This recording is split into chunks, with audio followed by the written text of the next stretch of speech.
को एक बेहतर तरीके से जीने का मौका प्रदान करते हैं, उन छोटी छोटी पलों को जीने का मौका प्रदान करते हैं जिनमें अपार खुशियाँ छिपी होती है, जिसे जीकर हम बहुत खुश होते हैं। इसीलिए इन त्योहारों के मौसम में खूब खुशियाँ बांटे, खूब खुशियाँ बटोरे, अच्छा सोचे, अच्छा कार्य करें, साथ ही साथ इन त्योहारों वाले पलों को जिए और संजो के भी रखें, ताकि जब भी आप इन पलों को याद करें तो आपके चेहरे पे एक प्यारी सी मुस्कान आ जाए। आइए एक ऐसी ही प्यारी सी मुस्कुराहट के साथ आज के दिन और आज के कार्यक्रम की शुरुआत करते हैं और देखते हैं आचार्य विनोबा भावे द्वारा कहा यह अनमोल वचन।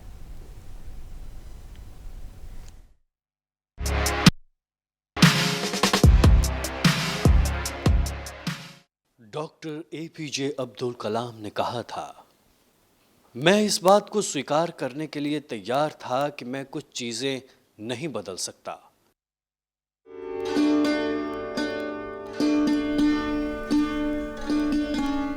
इसी के साथ दर्शकों वक्त हो चला है हमारे आज के मेहमान से रूबरू होने का।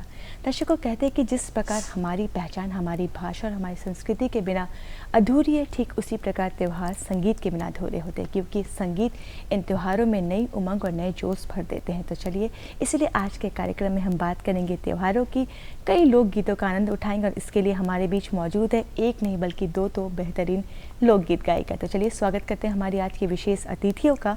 हमारे बीच मौजूद हैं, आप हैं प्रियमवदा सिंह, आप एक लोकगीत गायिका हैं। साथ ही साथ हमारी दूसरी विशेष अतिथि हैं, आप हैं डॉक्टर पूनम कुमारी, आप भी एक लोकगीत गायिका हैं। साथ ही साथ आप बतौर प्रिंसिपल राजकीय विद्यालय में कार्यरत हैं। साथ ही साथ आप दोनों का तहे दिल से स्वागत है हमारे कार्यक्रम बिहार बिहार में। आपको बहुत बहुत धन्यवाद कि आप हम लोगों को याद किए आज के दिन। पूरे दूरदर्शन परिवार को मेरी ओर से बहुत बधाई, बहुत शुभकामना जी। आप लोगों ने याद किया, इसके लिए भी बहुत बहुत बधाई।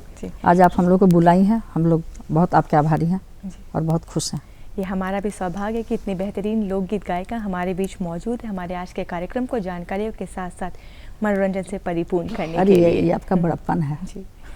जैसा कि कहते हैं कि भारत देश त्योहारों का देश है, यहाँ विभिन्न जाति के लोग बड़े ही धूमधाम से एक साथ मिलजुल कर त्यौहार को मनाते हैं। और ऐसे में त्योहारों का मौसम और हमारे कार्यक्रम में आज एक नहीं दो तो बेहतरीन लोकगीत गायिका मौजूद हो, तो बेशक हमारे दर्शक भी चाहेंगे कि आज के कार्यक्रम की शुरुआत एक सुंदर से गीत से हो। पूनम जी, चाहूँगी आज के कार्यक्रम की शुरुआत आप एक सुंदर से बेहतरीन गीत से करें। हमारे यहाँ हमारी जो लोक संस्कृति है, बिहार में छठ का पर्व जो है वो बिहार अब तो पूरे विश्व में प्रचलित है, लेकिन प्रमुख और बहुत महान पर्व हमारे बिहार से है। ये तो बिहार की पहचान है हमारा छठ। तो ऐसे में हमारे यहाँ छठ के माहौल में जो गाने हैं, पारंपरिक गीत जो गाई जाती है, लोकगीत, वह गाने मात्र से ही पूरे माहौल में लगता है कि यह पावन मौसम चल रहा है। एक तो कार्तिक महीना और दूसरे में यह छठ का पर्व, तो पूरे साल समझिए कि इंतज़ार ही होता है लोगों को इस दिन का। तो ऐसे समय में, और ये 4 दिनों का अनुष्ठान होता है, नहा खाए से शुरू होता है, नहा खाए, फिर खरना, फिर शाम वाला अर्घ, संझिया अर्घ और भोरिया अर्घ, परना जिसको बोलते हैं। तो ये 4 दिनों का अनुष्ठान होता है, तो नहा खाए से शुरू होता है। तो इस वर्ष हमने मैं चूँकि लिखती भी हूँ, गाती हूँ, तो अपने अनुसार लिख भी लेती हूँ, और कंपोजिशन तो करना नहीं है चूँकि पारंपरिक है सब, तो इसी पर हमने इस बार लिखा है, वो मैं सुनाती हूँ आप लोगों को। बरस दिनन पर एलई कार्तिक मास। मैं चूँकि मिथिला से हूँ, सीतामढ़ी दरभंगा से, इसलिए मैं मैथिली में ज़्यादा करती हूँ काम। बरस दिनन पर एलई कार्तिक मास, एलई कार्तिक मास। कार्तिक मास बड़ पावन, एई में बरत महान, एई में बरत महान। पहिला पूजन हम कैली, पहले दिन का पहिला पूजन हम कैली, छठी मैया गंगा स्नान, छठी मैया गंगा स्नान। दोसर पूजन हम कैली, छठी मैया खरना तोहार, छठी मैया खरना तोहार। तेसर पूजन हम कैली, छठी मैया बरत तोहार, छठी मैया बरत तोहार। चौथे बरत हम कैली, दीनानाथ बरत तोहार, दीनानाथ बरत तोहार। उगियौ सूरज भोरे भोरे, उगियौ भोरे भीनुसार, उगियौ भोरे भीनुसार। छठ के बरत हम कैली, पूरन करू सब आस, पूरन करियो सब आस। ये है पूरे चारों दिन का उसमें आ गया।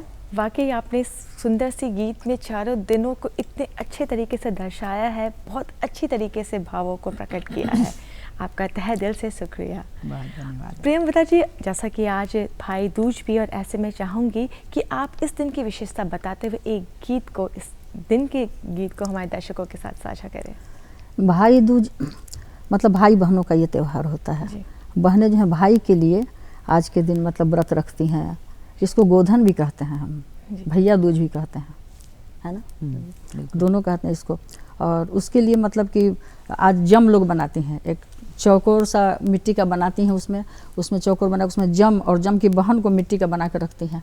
और फिर रुई लेके, रेंगन का कांटा होता है, उसके साथ उसको मतलब कि सरापती हैं पहले, उसके बाद फिर सबको लेके जम के साथ उसको कूटती हैं, कूट देती हैं, अपने भाई के दुश्मन को वो कूटती हैं।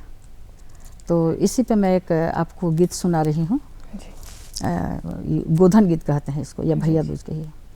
जमदूतिया भी कहीं कहीं कहते हैं, जमदूतिया भी कहते हैं। हाँ जी, जमदूतिया जमुना उनकी बहन। हाँ, और जम की बहन जमुना।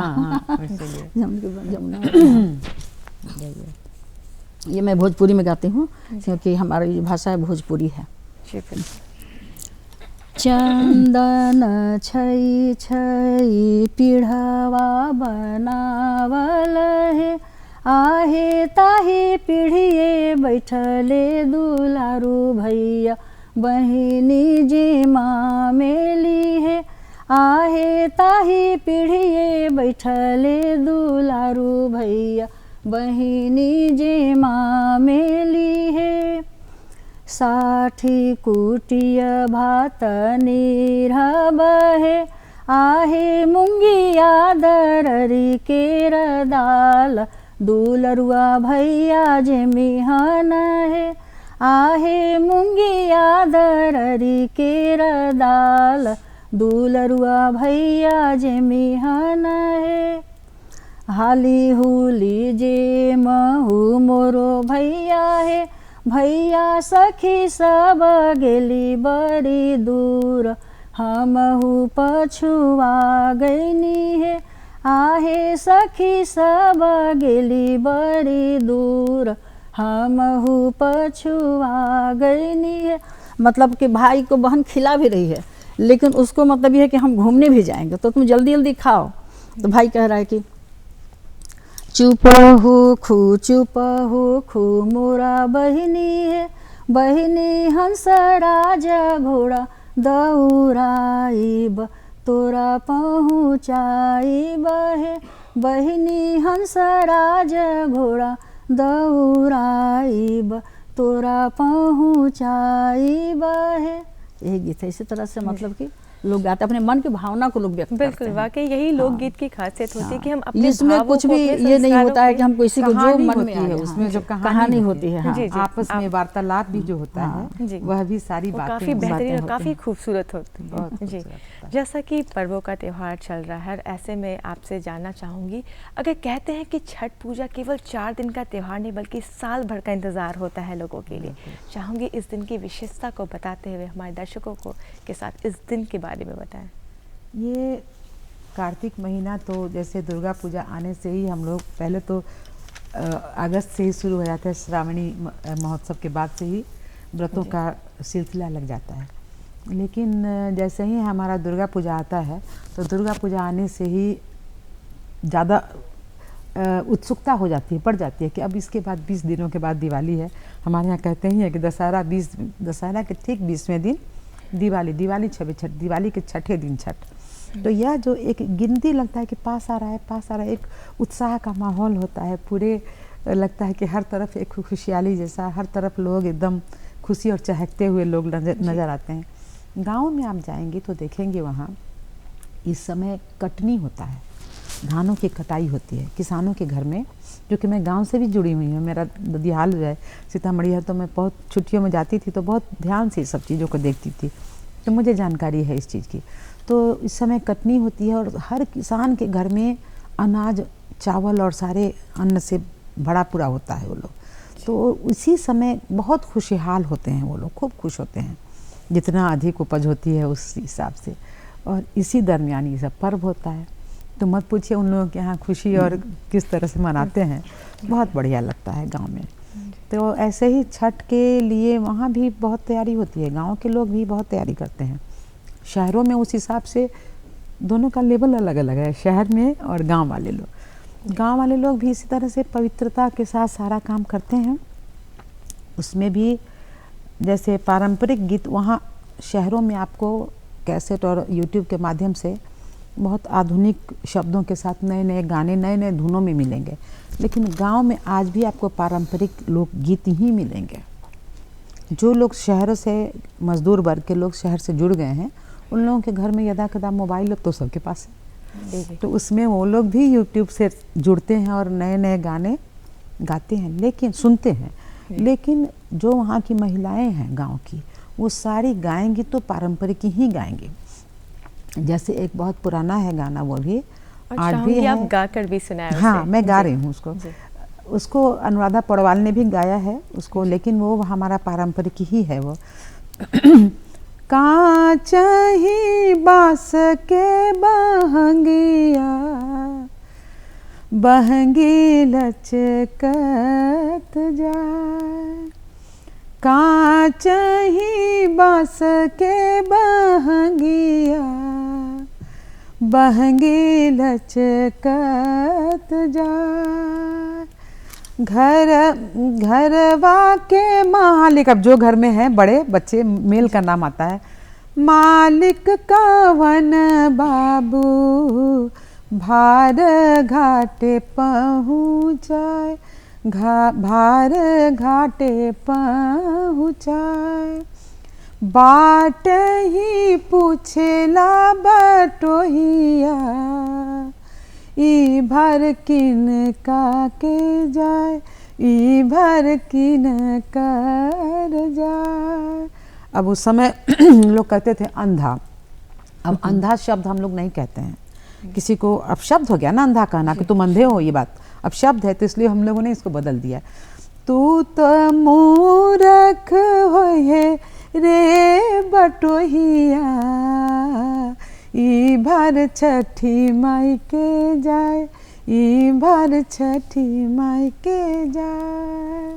ये वाकई में जिस तरीके से छठ पूजा के गीत होते हैं, उसमें जिस तरीके से भावों को दर्शाया जाता है, वो बिल्कुल अपनेपन का एहसास देते हैं, अपनी संस्कृति को जीवंत बना देते हैं। जी, ऐसे में आपसे भी चाहूँगी प्रियंवदा जी, एक गीत छठ पूजा से जुड़ी हमारे दर्शकों को गाकर सुनाएं। जैसा कि पूनम जी ने अभी बता ही रही थी, ये सब कुछ तो बता ही नहीं कि छठ पूजा बहुत ही पवित्रता का है, और ये छठ पूजा मतलब कि 4 दिन का तो होता ही है, और इसमें लोग मतलब अपने भाव को व्यक्त करते हैं, मतलब जितना हो सके उतना लोग करते हैं अपना। तो मैं एक गीत के माध्यम से आपको बताया, छठ का एक गीत मैं सुनाती हूँ। सबके अरगिया सूरज देव रौरा लिहनी उठाय, सबके अरगिया सूरज देव रौरा लिहनी उठाय, हमरो अरगिया सूरज देव काहे गईले तवार। इसमें मैसेज भी है कि कितनी पवित्रता होती है इसमें। कवन कसुर हम कईनी, हमरा इतना सजाए, हमरा इतना सजाए, कवन कसुर हम कईनी, हमरा इतना सजाए। कगवा से गेहुआ जूठवलू, तोहरा वो करे सजाए, तोहरा वो करे सजाए, कगवा से चौरा जूठवलू, तोहरा वो करे सजाए, आपन भगिनवा नाजे मवलू, तोहरा वो करे सजाए।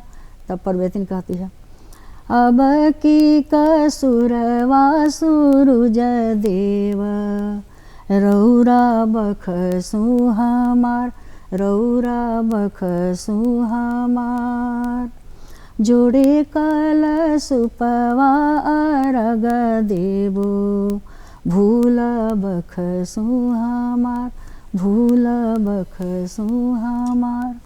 इस तरह से गाए जाते हैं, अपने मन की भावना को लोग व्यक्त करते हैं। पूनम जी, जैसा कि कहते हैं कि संगीत कई ऐसे कार्य होते हैं या कई ऐसी बातें होती हैं जो हम कर नहीं पाते या किसी को समझा नहीं पाते, लेकिन संगीत उन कार्य को, उन बातों को बहुत ही बखूबी तरीके से लोगों को समझा देता है और उन कार्य को करने में हमारी सहायता करता है। ऐसे में संगीत का हमारे जीवन में होना कितना हितकर है? हमारे जीवन में संगीत का तो हर क्षण समावेश है। प्रतिदिन अगर हम बहुत खुश होते हैं तो गुनगुना रहे होते हैं, कोई काम ही कर रहे हैं तो गुनगुना रहे होते हैं, ये होता है ना। और हमारे घर में इन दोनों जो छठ का माहौल है, कार्तिक महीना है, तो सभी, मैं भी, चूँकि मैं व्रत भी करती हूँ, तो अनायास अपने मुंह में छठ का गाना गुनगुनाने ही लग जाते हैं हर समय। और बहुत सारे गाने, कभी कोई गाना कभी कोई गाना। तो इसी तरह से मुझे याद आ रहा है, एक तो पारंपरिक ही है, और आपको मैं बताऊं कि ये जो 4 दिनों का होता है कितना अच्छा है हमारे यहाँ, कि अस्त होते हुए सूर्य को भी हम प्रणाम करते हैं और उगते हुए सूर्य को भी हम प्रणाम करते हैं। तो मतलब दोनों दर्शाता है हमारी संस्कृति में। मैं थोड़ी वो होने लगी हूँ कि कितना अजब है ये। जिन्होंने जब शुरू किया होगा, छठ कहते हैं कि वैदिक काल से ही छठ की शुरुआत हुई थी। कृष्ण जी के द्वारा यह व्रत को बताया गया था। जो भी है, जो हम लोगों ने कहानी सुना है, राम जी ने भी किया था, जो दीपावली उनके यहाँ। अब द्रौपदी भी छठ करती थी। हाँ, द्रौपदी वहीं से शुरुआत हुई थी, महाभारत से, वैदिक काल से ही। और आपको करण भी तो अपने पिताजी के लिए समय से शुरू है। तो शाम वाले अर्घ के लिए हम छठी मैया को याद करते हैं, और सुबह वाले को सूरज देव, दीनानाथ, आदित्यनाथ, जो भी हैं, सूर्य का जितना भी नाम है, की बहन है ना छठी मैया। हाँ, तो इसीलिए शाम और सुबह का यही है, वो सांझ और सवेरा दोनों का जो मिलन होता है। दोनों एक दूसरे से कभी मिल नहीं सकते ना, तो सुबह में शाम होती है तभी सुबह होता है। तो इसी तरह से तो छठ का गाना जो है वह पहले हम लोग छठी मैया का गाते हैं, फिर सुबह में सूर्य देव का गाते हैं। तो एक मेरे जहन में अभी गाना आ रहा है, बहुत करुणा है उस गाने में, तो वो दीनानाथ के लिए है। तो मैं पहले वही आपको सुनाती हूँ, छोटा सा, ज़्यादा नहीं सुना पाऊंगी, थोड़ा सा। हारमोनियम के बिना बहुत दिक्कत हो रही। नहीं, कोई दिक्कत नहीं। नैया फसल मझधार हो दीनानाथ, नैया फसल मझधार, नैया फसल मझधार नैया मतलब हमारे जीवन की नैया। जी। हो दीनानाथ नैया फसल मझधार, करहु तो हमर बेड़ा पार, हे दीनानाथ करहु तो हमरो उद्धार। नैया फसल मझधार, हो दीनानाथ नैया फसल मझधार। सूप नारियर ले ले ठार हम नदिया में, सूप नारियर ले ले ठार हम नदिया में, दर्शन दिहु ना पान, हे दीनानाथ दर्शन दिहु ना पान। नैया फसल मझधार, हो दीनानाथ नैया फसल मझधार। ये हर परिस्थिति, हर चीज़ के लिए लोकगीत में एक नए गीत होते हैं। जी। बिल्कुल, हर रस्म रिवाज हमारे यहाँ शादी से ही ले लीजिए ना, हम लोग लोकगीत के संस्कृति, हमारी जो संगीत है वो हमारी संस्कृति और संगीत दोनों का जो मेल है उस मामले में हम लोग बहुत समृद्ध हैं। हमारे यहाँ ऋतुओं के गाने हैं, हमारे यहाँ एक एक रस्म रिवाज के गाने हैं, जन्म से लेकर मृत्यु तक के गाने हैं। हर कुछ को हम लोग अभिव्यक्ति गानों के माध्यम से करते हैं और सभी आप सुनेंगी तो लगेगा कि अरे किसी के घर से अगर आप गुजर रही हैं उस रास्ते से, अगर कोई गाना बेटी के विवाह का हो रहा है तो आप समझ जाएंगे कि लगता है किसी के घर में शादी है। हल्दी का गाना हो रहा है तो आपके जहन में आ जाएगा कि अच्छा ये धुन तो हल्दी का है। तो धुन भी अलग अलग हैं सब गाने का, सब गानों का धुन अलग है और उससे आपको आभास होने लगे कि कहीं ये तो नहीं हो रहा है, कहीं ये तो नहीं। जैसे कजरी, हमारे यहाँ लोकगीत ही तो है, कजरी के बहुत प्रकार हैं। वो गाते ही आपके मन में भाव आने लगेगा, थिरकने वरकने का, इस तरह का, और सुहाना सा मौसम है, बारिश हो रही है, ये भाव आने लग जाएगा। तो धुनों का ऐसे चयन किया गया है। अब आपने शुरू में मुझसे पूछा है लोक संगीत और क्लासिकल, मैं बताऊं क्लासिकल में बंदिश होती है। आप एक सुर से दूसरे सुर में अगर विकृत कहीं लग गया, जो इस राग का है उसमें अगर आपने रंजकता बढ़ाने के लिए, सुगम संगीत में वो चीज़ नहीं है। सुगम में हम बांधते तो है रागों के अंदर ही, लेकिन उसकी खूबसूरती बनाने के लिए एक दूसरा स्वर कोई अगर विकृत भी स्वर है और उससे वो सुंदर हो जा रहा है तो हम लोग जोड़ते हैं।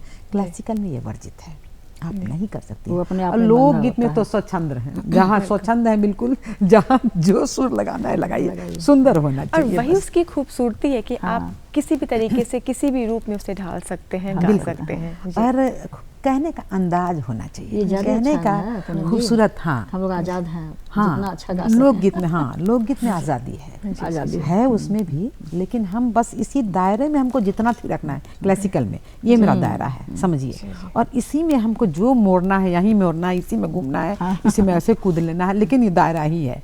और सुगम संगीत में हम इधर से भी ले सकते हैं। अब फोक में तो पूछिए ही मत, लाइट्स फोक तो फोक ही है। जी जी बिल्कुल। लोक संगीत, लोक धुन। तो इसी में है हमारे यहाँ छठ में। अब एक छठी मैया का गाना मैं आपको सुनाती हूँ।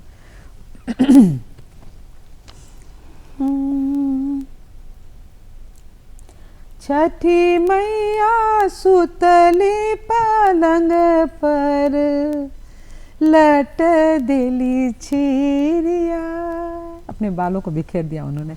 छठी मैया सुतली पलंग पर, लट दिली छिरिया, लट दिली छिरिया। अब कौन करते हैं तो घरवा के मालिक कौन बाबू, मेरा बेटा आकाश है तो मैं उसका नाम लेती हूँ। घरवा के मालिक आकाश बाबू, लट दिहले समेत, लट दिहले समेत। तू त जुगे जुगे जियरे सेवकवा, लट दिहला समेट, लट दिहला समेट। इसी तरह से है, जितने भी लोग हैं घर में मर्द, उन लोगों का नाम लेके इस तरह के गाने हम लोग छठ मैया बहुत ही के सुंदर, गाते बहुत ही हैं। बेहतरीन तरीके से आप गीतों को गा रही हैं और बहुत वाकई धन्यवाद। पूरे वातावरण को संगीतमय और सुरीला कर रही बहुत हैं। बहुत बहुत प्रियंवदा धन्यवाद। जी, आपसे जानना चाहूँगी, कहते हैं कि त्योहारों में और संगीत में काफ़ी गहरा संबंध होता है। एक तरफ जहाँ त्योहार हमारे संस्कारों का प्रतीक होते हैं, वहीं संगीत हमें इनसे जोड़ने का कार्य करते हैं और पूरे वातावरण को अनुकूल कर देते हैं। ऐसे में त्योहारों में संगीत का होना कितना हितकर और कितना सही है? अभी तो पूनम जी हम लोग को बताएं कि संगीत कितना महत्व रखता है जी। हमारे मतलब कि संस्कारों में। मतलब कोई भी मतलब गीत होता है उसका मतलब किसी भी चीज़ में, सोहर हो या फिर हम लोग देवी पूजन करें या जनेऊ करें या ब्याह शादी करें, सब में तो गीत का बहुत, बिना संगीत का तो कुछ हो ही नहीं सकता है। संगीत ही हमारे जीवन में, जैसे हम सांस लेते हैं वैसे संगीत भी हमारे जीवन में जुड़ा हुआ है। बच्चा जब जन्म लेता है तो हम लोग गाते हैं, बच्चा का रोना भी संगीत ही कहा जाता है। यहाँ तक कि जानवर भी संगीत से बहुत प्यार करते हैं। एक मैं बताती, मेरे यहाँ एक डॉगी था, बड़ा हो गया, जब भी मैं बैठती थी गाने तो आके मेरे बगल में सो जाता था। वो एकदम डिस्टर्ब भी नहीं करता था, एकदम मतलब खूब अच्छे से मतलब सो के सुनता रहता था। कहने का यह है कि मतलब संगीत हर किसी को अच्छा लगता है। अगर संगीत हमारे जीवन में नहीं है तो फिर तो हम जानवर नीरस जैसे है, ही, नीरस नीरस जिंदगी। कुछ नहीं है। हर समय आप देखिएगा, जैसा कि पूनम जी बता रही हैं कि हर समय हम लोग कुछ करते हैं, गाते ही रहते हैं, सोचते ही रहते हैं, या सोए भी तो अपना मतलब भजन वजन लगा के सुन रहे हैं। मतलब संगीत हर समय होना चाहिए। अगर आपको बहुत ज़्यादा टेंशन हो तो आप संगीत सुनिए, आप हल्की हो संगीत से जाइएगा। अच्छा और सच्चा दोस्त कोई नहीं है, इस ऐसा मैं समय मानती एकदम हूँ। बिल्कुल जीने का सहारा है संगीत, सच्चे सबसे सच्चा दोस्त। सबसे सच्चा दोस्त है कहते संगीत। हैं कि संसार में कई भाषाएं हैं, लेकिन एक भाषा जो हर किसी को समझ में आती है वो है संगीत की भाषा। संगीत की भाषा जी। हर कोई समझता है, बिल्कुल। और गीत के ही द्वारा हम सबको समझा देते हैं। जनेऊ में जनेऊ का गीत गाए, अब जैसे छठ का भी माहौल है तो हम लोग छठ का ही गीत गाते हैं। जी तो अभी मैं एक आपको छठ का गीत सुना दूं। जी जी बिल्कुल।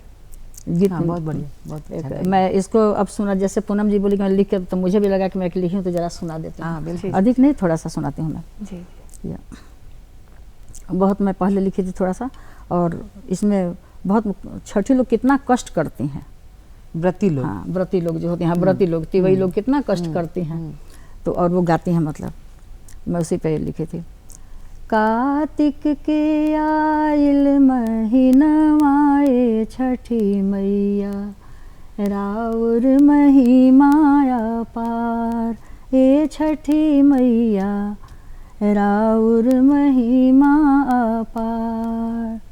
घाट किनारे तिवई रोदना पसारे, सुनी मैया हमरो गोहार ए छठी मैया, राउर महिमा अपार। घाट किनारे बाझिन रोदना पसारे, सुनी मैया हमरो गोहार ए छठी मैया, राउर महिमा अपार।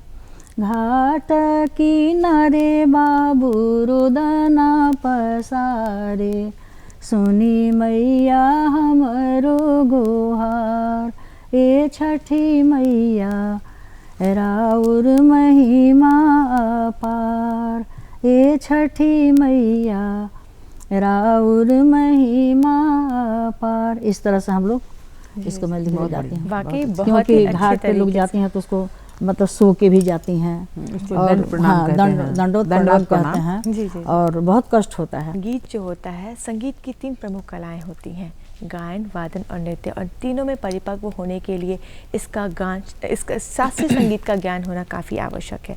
अगर आज के दौर की बात करें तो लोगों के पास संगीत का ज्ञान है, लेकिन जो एक महत्वपूर्ण जो एक बेस होता है वो कहीं ना कहीं कमी देखने को मिलती है। ऐसे में किस प्रकार लोगों को शास्त्रीय संगीत लोकगीतों से जोड़ा जाए, उसके लिए आपकी क्या कुछ राय है? लोकगीतों तो देखिए क्लासिकल, जैसे आपने कहा गायन वादन नृत्य, जैसे कि हम लोग फिजिक्स केमिस्ट्री और बायो, फिजिक्स केमिस्ट्री और मैथ मिला के साइंस कहते हैं, बिल्कुल ठीक उसी प्रकार है। गायन वादन और नृत्य तीनों मिला के संगीत कहते हैं। संगीत गायन भी है, संगीत वादन भी है, संगीत नृत्य भी है। इंस्ट्रूमेंटल हो, वोकल हो इधर वादन के बिना संगीत बिल्कुल तो अधूरा ये है। है। इसी तरह से अब जो है बच्चे आजकल आप टीवी के माध्यम से तो बहुत सारे प्लेटफॉर्म हैं और बच्चे आ रहे हैं, फिल्मी गाने भी गा रहे हैं, क्लासिकल भी गा रहे हैं। लोक गीतों की तरफ अभी वह रुझान बच्चों में नई पीढ़ी को नहीं मिल रही है, जिस पर कि मैं तो चूँकि कार्यरत हूँ, मेरी इच्छा है और मैं चल भी रही हूँ इस एम को लेके कि आफ्टर रिटायरमेंट मैं अपने गांव से जुड़ी हुई हूँ मैं अभी भी। और मैं आपको बताऊँ कि पहले प्रायः घरों में हुआ करता था कीर्तन और शादी ब्याह में गाने, बिल्कुल। वो अब धीरे धीरे डीजे लगा देते हैं लोग और फिल्मी गाने लगा के लोग डांस कर लेते हैं। लेडीज संगीत है, चलो उसमें फिल्मी पत्थर रख लिए। पारंपरिकता से लोग दूर जा रहे हैं, जो हमारी संस्कृति है उससे दूर जा रहे हैं बच्चे। तो मुझे उन लोगों को समेटना है और गांव में मैं शुरुआत करना चाह रही हूँ। गांव के लोगों में भी, बच्चों में भी जो पारंपरिक लोकगीत हैं, शादी ब्याह का हो या कीर्तन का हो, भजन का हो, यह सभी तो अभी मैंने फेलोशिप किया, सीनियर फेलोशिप म्यूज़िक में, तो मेरा यही सब्जेक्ट ही, टॉपिक ही मैंने यही चुना कि जो अपने क्षेत्रीय गीत होते हैं उनकी स्थिति क्या है और आगे उसमें संभावनाएं क्या क्या हैं जी। उसमें भी संभावनाएं हैं। जो बच्चे गाने वाले अच्छे हैं या बच्चियां हैं, गांव में गरीबों की बेटियां हैं जो अच्छा गाती हैं, टैलेंटेड भी हैं, मुझे उन लोगों को लेके एक टीम बनाना है, चाहे कीर्तन का हो, चाहे शादी ब्याह का हो। और गांव के परिवेश में अभी भी है कि महिला बच्चियों को मंदिर में तू सबकी कर्जे पे काहे जाओगे, वहाँ मर्द ही केवल हैं। हालांकि मेरा गांव भी उस तरह से पिछड़ा नहीं है, पर फिर भी मैंने कहा कि मंगलवार और शनिवार को जितनी औरतें हैं, किसान की, मजदूर महिलाएं, सब लोग मंदिर पे आओ। देवी स्थान है, अभी निर्माण हुआ है हम लोग का, उसी में तो तुम लोग आओ और वहाँ बैठ के कीर्तन भजन करो। उससे क्या होगा कि वो गाएंगी, उसमें जो अच्छी लड़कियाँ हैं, जो औरतें हैं, उनको चुन के एक टीम बनाएंगे और टीम को शहरी क्षेत्रों में जहाँ ज़रूरत हो शादी ब्याह के गाने वो अर्न करेंगे उससे। बिल्कुल। तो मेरा ये व्यू अब देखिए क्या होता है, मैं लेके चल रही हूँ। बहुत ही अच्छी पहल है। अगर आपसे जानना चाहूँ कि आपका रुझान संगीत के प्रति किस प्रकार हुआ, या क्या घर में पहले से संगीत का माहौल था, या आप पहली हैं जिसे इसे लेकर आगे बढ़ा? हाँ, नहीं, मेरे घर में माहौल था और मुझे तो लगता है गॉड गिफ्ट है ये, मैंने कभी सीखा नहीं। लेकिन हमारे घर में गाने का माहौल, मेरी माँ गाती थी, मेरी बुआ लोग गाती थी, बहनें गाती थीं और प्रायः घर में गाने का माहौल, कीर्तन भजन भी होते थे हमारे यहाँ। शादी ब्याह में तो बढ़िया बढ़िया गाने, जिन गानों को अब मैं संग्रह करने में लगी हुई हूँ, बहुत सारी तो मेरी माँ नहीं रही, मेरी बहन नहीं रही, फिर भी मैं सबों से जो अपने परिवार के जो गाने मुझे उस समय पसंद आया करते थे उनको मैं संग्रह करने में लगी हुई हूँ और शादी ब्याह में करती भी हूँ। कोई भी वो एक गीत जिसे आप संग्रह कर रही हैं उसे गाकर सुनाएं। शादी ब्याह का कोई भी गीत जो आपकी माँ गाया क्या करती थी? अच्छा, मेरी माँ एक उस समय भजन जब कीर्तन होता था तो वो गाना मुझे बहुत पसंद है, पूर्वी है वो एक्चुअली, तो वो गाती थी। मुझे वो गाना मिल नहीं रहा है पर 2 लाइन मुझे याद है, मैं आपको सुनाती हूँ। मुझे उस समय भी अच्छा लगता था कि राम जी, मिथिला से मैं हूँ तो मैं आपको बताऊँ कि राम जी का ससुराल हो गया मिथिला, सीता माता के यहाँ, और भगवान राम को किसी को गाली देने का अधिकार नहीं, मिथिला वासियों को है। मैं गाली उनको दे सकती हूँ क्योंकि हमारे यहाँ के दामाद हैं वो, तो इसलिए प्रभु श्री राम को, तो जब वो आए हैं शादी करने और जा रहे हैं तो वहाँ की महिलाएं कह रही हैं आगति में जनती सखी है। मैंने पहले अगर मुझे पता होता, आगति में जनती सखी है, राम जी पहुनवा से बीचे रहिया रुकती, डगरिया हो राम से बीचे रहिया रुकती, डगरिया हो राम, नीको नाही लागे सखी है, आंगना से घरवा से नीको नाही लागे मोर, भवनवा हो राम से नीक नाही लागे मोर, भवनवा हो राम। बस इतना ही मुझे आज तक याद है। मैंने सबसे पूछा, बहुत बढ़िया, मतलब औरतें कह रही हैं कि कुछ भी सब सुना सुना लग रहा है। श्री राम जी आए और शादी करके जा रहे हैं तो बिल्कुल सुना सुना लग रहा है, पहले मुझे पता होता तो इनसे हम लोग सिने नहीं करते इतना, यही भाव है उस गाने का। बहुत ही सुंदर, बहुत ही अच्छे आप गीत तो हैं ये। मिथिला के हैं तो जी। आपको लगता है, लेकिन मैं राम जब मैं पूजा करती हूँ और जब मैं सीता माता राम, मेरे आँख से रोज मतलब समझ के आँख से गिर जाता है। बिल्कुल नाम से एक तरह का भाव होता है जो हम हाँ, दर्शाते हैं। मैं पूजा अयोध्या पाठ जी तो गई थी भाव ना ही अभी, है। अयोध्या जी गई थी जी जी भाव पिछले है, साल, वो तो सब मतलब भाव है। सब कुछ वैसे ही है वहाँ पे, जी। महल भी वैसे ही। बहुत दुख हो रहा था देख के, जी। केवल भगवान नहीं है वहाँ पे। नहीं है, भगवान कण-कण में भगवान हाँ, हर लेकिन जगह महसूस है। करें जैसे आप कि तो उनको हर जगह शारीरिक है। रूप में तो हमको नहीं देख रहा है ना, मतलब ये लग रहा था जी, जी, जी। जैसा कि हम देखते हैं। शरीर नहीं दिख रहा है। प्रियंवदा जी, लेकिन आपसे कण-कण जानना में है। चाहूंगी कि जिस तरीके से कहते हैं कि जिस किसी ने भी संगीत को अपने जीवन में सजाया है, उतारा है, उसने बुलंदियों को छुआ है।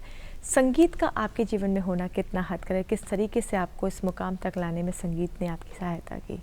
ये बहुत अच्छा आप सवाल हमसे की हैं। जी मैं बचपन से मतलब पहले मैं लता जी का गाना सुना करती, पहले रेडियो हुआ करता था घर में, तो उनका गाना मैं सुनती थी कि ऐ मेरे वतन के लोगों जरा आँख में, तो मैं कहा ये कौन गा रहा है, मुझे भी नहीं पता था कि इसको कौन गा रहा है, बहुत छोटी थी। तो लोग बोला कि लता जी गाती हैं। फिर मुझे लगता था कि मतलब ये कहाँ से गाना हो रहा है, जो भी हो, तो उस गाने से बहुत मैं प्रेरित हुई। और हमारे यहाँ डॉक्टर ये गए थे, स्वर्गीय जयप्रकाश नारायण गए थे उस समय लोग भूमि दान लेते थे, तो हम लोग स्टेज पे खड़ा किया गया स्वागत गान गाने के, तो मैं गाना गाई, तो बुला कैसे पीठ थपथपा, बोले कि तुम बहुत अच्छा करोगे बेटा, तुम सीखो। तो मेरे मन में बैठ गया, और लगाव तो बहुत था संगीत से, लेकिन मेरे घर में मतलब पढ़ाई लिखाई से तो बहुत ही है, लेकिन संगीत के मामले में मेरे मायके वाले जो हैं बहुत पीछे हैं। मैं बोली कि माँ मैं गाना सीखूँ, बोली कि अरे गाना सीखोगी बेटा तो शादी कैसे होगा अच्छे घर में शादी कैसे होगा, पहले का लोग यही मान्यता था। लेकिन अगर- आज के साथ सोच बदल गई जी, है, लोग तो जब संगीत मैं में शादी आगे करके बढ़ रहे हैं आई- और काफी बढ़िया कर रहे हैं। जी जब शादी करके जब मैं आई, तो मेरे हस्बैंड, मेरे ससुर, ये लोग मुझे बहुत बढ़ावा दिए। मैं एक गाना टेप में गाई थी, लोग रेडियो में लेके आए थे, मैं यहाँ नहीं थी। उनको नहीं पता था कि कैसे फॉर्म भरा जाता है या कैसे होता है, तो वो लोग बोले कि इसको फॉर्म भरवाइए, ऐसे कीजिए। तब मैं रेडियो में आई। मैं रेडियो में पहले स्वर्गीय किरण सिन्हा जी थी, मतलब लोकगीत संगीत मैं उन्हीं से सीखी हूँ, जी और मैं आज भी उनको नमन करती हूँ कि आज मैं जो कुछ भी हूँ आपके सामने भी तो उन्हीं के बदौलत हूँ। जी। मैं उन्हीं से मैं सब गीत सीखी। तो उनसे मैं 77 में उनके साथ मैं ग्रुप में थी जी लोकगीत सीखने के लिए, और 77 से मैं समझिए कि 88 तक तो उनके साथ, और 88 से मैं क्या कहता 89 तक जी मैं अपने हमारे बिग ग्रेड में आई। जी। और उसके बाद मैं फिर 88 के 94 से मैं अभी तक बिहाई में हूँ। आप दोनों का साथ संगीत से काफ़ी गहरा, काफ़ी पुराना रहा है। ऐसे में चाहूँगी कि आप दोनों मिलकर कोई एक विशेष गीत हमारे दर्शकों को गाकर सुनाएं। चलिए गाया जाएगी। पारंपरिक ही गाएं जिसमें कि कोई इधर उधर जाने का हम लोग को बंधा हुआ है, वो जी एक ट्रैक में हम लोग चलेंगे। जी बहुत पारंपरिक, ये बिहार के जो छठ से जुड़े हैं या बिहार से जुड़े हैं, उनको किसको यह केरवा जब फरेला घोद से किसके मुंह पे नहीं है, जी, बिल्कुल। वो हर कोई जानता है कि केरवा जब फरेला वो घोद सबसे से पुराना गाना है। सबसे पुराना और पारंपरिक गीत है।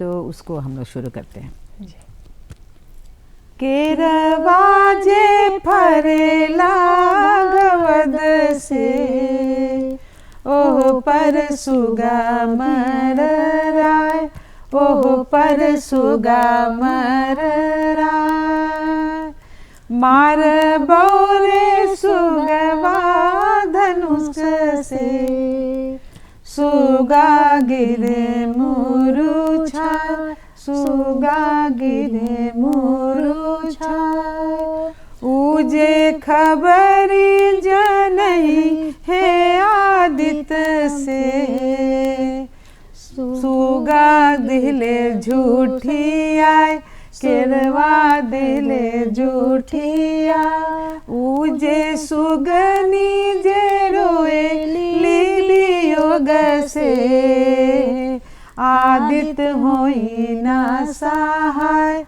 आदित्य होई ना सहाय। इसी तरह से सभी फलों का नाम, जितना फल चढ़ता है उसमें नाम लिया सभी जाता है फलों इसमें। का नाम लेके बस यही बातें कहनी होती है उसमें कि जो सुगा को मार दिया तो सुगा गिर गया। नरियर फरेला घवद हाँ। से केरवा जे फरे लगा सबका मतलब सबका है उसमें। और उसी में वो फिर सुगनी जो उसकी वाइफ है वो रोती वो है। आदित्य देव से अपना गुहार लगाती है कि हमारे ऐसे कर दिया गया है, आप इनको जीवित कीजिए, आप इनको बचाइए।